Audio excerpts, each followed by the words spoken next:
தூரத்தில பார்த்தீங்கன்னா, ஒரு குட்டை இருக்கு. அந்த குட்டையில பார்த்தீங்கன்னா, மீன் பரிதாபமா நீர் இல்லாம தவிச்சு கொண்டு இருக்கு. அப்போ பார்த்தீங்கன்னா, அந்த வழியில ஒரு சாமியார் வாராரு. வந்துட்டு அந்த மீன்களுக்கு தண்ணி தேவைப்படுதுன்னு அவருக்கு தோணுது. அப்போ பார்த்தீங்கன்னா, அந்த மக்கள்லாம் அங்க ஒரு கிராமம் இருக்கு.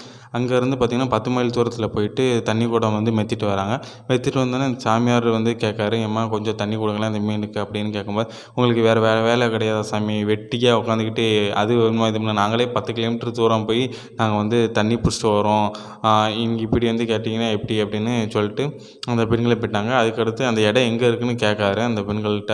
கேட்டோனே, "அது அங்க இருக்கு 10 கிலோமீட்டர் போங்க" அப்படின்னு சொல்லிட்டு இவர்ட்ட ஒரு குட்டை மாரி ஒரு பாத்திரம் வச்சிருக்காரு. அத கொண்டு போயிட்டு ஒரு குடம் தண்ணி புடிச்சிட்டு வராரு. அந்த பாத்திரத்தில புடிச்சிட்டு வந்து மீன குடுத்தோனே, அந்த மீன்கள் ரொம்ப சந்தோஷமா துள்ளி குதிக்கும். அந்த நேரம் பார்த்தீங்கன்னா, இடி மின்னல் பெய்ந்து மழை அந்த ஊருக்கு வந்துருது. ஏன்னா, இது 10 மைல் தூரத்தில போய் தண்ணி புடிச்சிட்டு வராங்க. அப்பவும் பெய்யாத மழை. இப்போ